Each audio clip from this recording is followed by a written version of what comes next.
Les amis, c'est une grande nouvelle pour moi. J'ai enfin réussi à dépasser les 10 000 € par mois en tant que copywriter, et ça, plusieurs mois d'affilée. Alors je t'arrête tout de suite, tu peux penser directement que ce sont les formations, les programmes que j'ai vendus aussi, et je te mets un screen juste ici où tu vois que c'est ce que j'ai fait dans l'année. Donc non, pas du tout.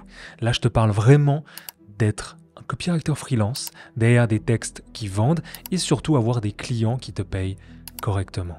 Et c'est ce qu'on va voir dans cette vidéo. Parce qu'en faisant une petite analyse, je me suis rendu compte que c'était grâce à 5 éléments bien précis. 5 éléments qui m'ont aidé à atteindre mon objectif de 10K par mois en copywriting et qui vont t'aider à le faire aussi et bien plus rapidement que moi. Et tu vas te rendre compte que le 5e élément est l'un des plus importants.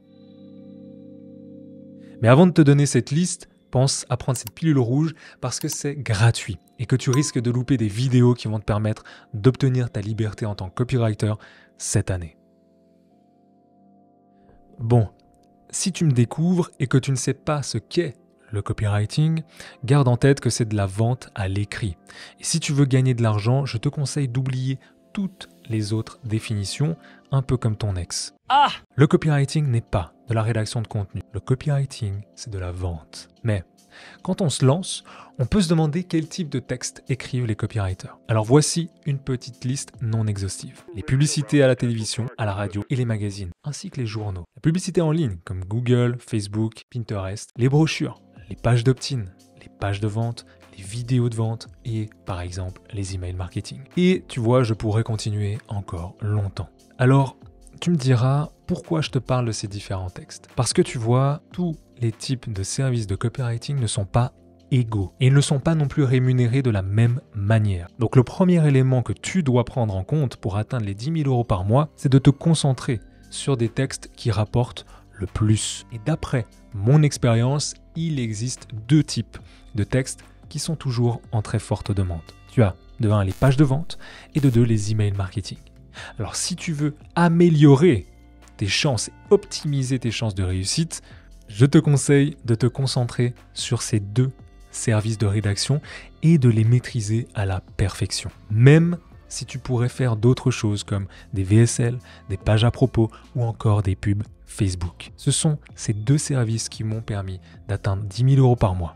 Donc si tu te concentres sur ces 2 types de textes, il est fort probable que tu gagnes aussi ce chiffre et bien plus rapidement que moi. Ou pas d'ailleurs. Parce que le 2e élément qui m'a permis de les atteindre, c'est d'avoir une forte compétence et une éthique de travail. Parce qu'entre un copywriter qui galère à faire 1 000 € par mois et un autre qui fait 10 000 € par mois, je te garantis qu'il y a un gap énorme sur les compétences. Je ne vais pas te mentir, très peu de gens consacrent du temps de qualité à devenir doués pour écrire des textes qui vendent. Et crois-moi que les bons copywriters sont et seront toujours très demandés, même avec les nouvelles technologies comme ChatGPT. Tu peux d'ailleurs voir une vidéo que j'ai faite juste en fiche ici. Et je veux te rassurer parce que ça n'a pas grand-chose à voir avec l'expérience que tu as aujourd'hui en tant que copywriter.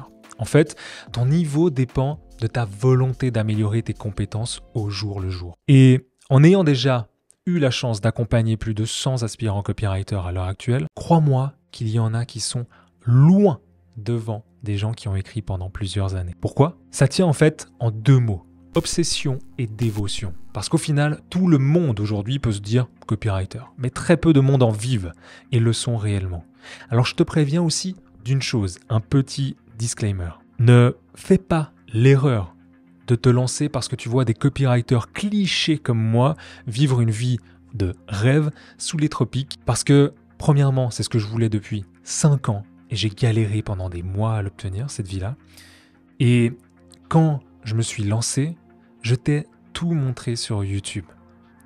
Mais ça ne veut pas dire que j'écris tous les jours aujourd'hui depuis mon hamac sur une plage de sable blanc et que j'ai de l'argent qui rentre sans rien faire. Parce que je veux que tu comprennes que tu peux extrêmement bien gagner ta vie en tant que copy, mais que ça te demande d'être prêt à travailler dur et intelligemment. Et ça, tous les jours. Tu dois être prêt à apprendre, tu dois être prêt à te dépasser et tu dois être prêt à prendre des risques. Si tu n'as pas cette éthique de travail ni l'envie d'obtenir cette compétence profonde, tu n'iras malheureusement pas très loin dans l'aventure. En fait, c'est un changement de mindset. Ce n'est pas quelque chose qui va te permettre de devenir riche du jour au lendemain. C'est justement très important de le comprendre parce que c'est le troisième élément qui a créé ce déclic et qui m'a permis d'atteindre ce palier des 10K. Mon état d'esprit. Et de ce que j'ai pu remarquer, c'est la principale difficulté que rencontrent la plupart des copywriters indépendants. Consciemment ou inconsciemment. Je suis moi-même passé par là. Le syndrome de l'imposteur, le manque de confiance en mes textes, avec des pensées parasites. Mais le problème, tu vois, c'est que on vit dans un monde cruel. Et si tu n'as pas confiance en toi, personne n'aura confiance en toi. Et je sais ce que tu te dis quand tu dois vendre un texte de vente à 1500, 2000, 5000 euros. Tu peux te dire au final que c'est juste de l'écriture et que toute personne qui connaît un tant soit peu son alphabet peut écrire, n'est-ce pas? C'est justement là que tu te trompes. L'écriture persuasive est une compétence. Et si tout le monde pouvait le faire, de 1, je ne serais pas là en train de tourner cette vidéo. Et de 2, aucun business ne m'aurait payé pour écrire. Alors rappelle-toi que si les clients te payent, c'est parce que tu apportes de la valeur à leur entreprise.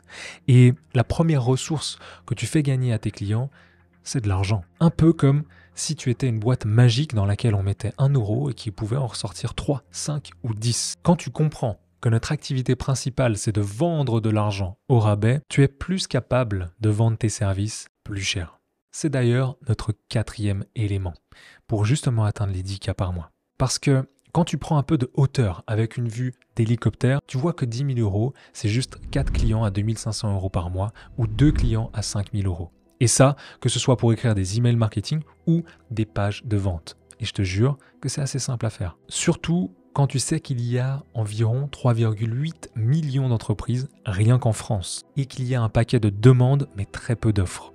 Donc, énormément de possibilités pour avoir des clients qui te payent correctement. Je te donne tout de suite un exemple. J'écris des emails pour un client qui en a besoin tous les mois. Donc, je consacre chaque mois une partie de mon temps très précieux exclusivement aux besoins de ce client, en échange d'un revenu fixe. C'est du gagnant-gagnant. Pour le client, il sait chaque mois ce qu'on va mettre en place. Et pour moi, je n'ai pas besoin de continuellement chercher d'autres clients. Plus tu vas travailler avec des clients longtemps, plus ton travail devient prévisible, ce qui te permet de développer encore plus l'activité de ton client parce que tu la connais beaucoup mieux et ça te permet aussi de développer ton activité par la même occasion. Et si tu veux connaître l'un de mes secrets pour garder un client sur le long terme, c'est juste de prioriser la relation et de te voir comme un vrai partenaire business plutôt que de tout noter et de compter chaque minute passée et chaque ligne écrite pour ton client. Je te jure que ça va faire une grande différence. D'ailleurs, c'est l'une des raisons de choisir ton client. Je n'ai jamais été sur des plateformes de freelance et personnellement, je ne crois pas que tu puisses t'épanouir dessus. C'est pourquoi mieux vaut prendre le temps de choisir des clients de qualité qui te payent bien que de courir après des clients qui se plaignent de ton travail et qui ont du mal à sortir 100 euros de leur poche. Alors maintenant, tu me diras, mais comment obtenir des clients? Tu vois, c'est le dernier élément. Mais c'est aussi, comme je te l'ai dit, l'un des plus importants. Parce que j'ai vite compris que tu pouvais être l'un des meilleurs copywriters du monde entier. Si tu n'arrivais pas à obtenir des clients, eh bien, tes compétences ne valaient rien. Alors la méthode qui a marché pour moi, c'est d'envoyer des emails à froid. Ça signifie envoyer un email à ton potentiel client et lui proposer tes services. Pour ça, je te conseille de dresser toute une liste de clients potentiels avec qui tu aimerais vraiment collaborer et chercher ensuite leurs coordonnées. Mais rappelle-toi d'une chose, sois dans la relation avant d'être dans la transaction. Et personnellement, je faisais des recherches sur l'entreprise et j'envoyais des emails ultra personnalisés. Et vu que la personne est occupée et qu'elle ne te connaît pas, je te conseille aussi d'avoir un message court et direct. D'ailleurs, tu peux t'inspirer du mail que j'ai corrigé de l'une de mes élèves juste ici. Si ces 5 éléments font sens pour toi, tu peux laisser un like, prendre cette pilule rouge et même poser tes questions en commentaire si tu en as. C'était Mike, ciao.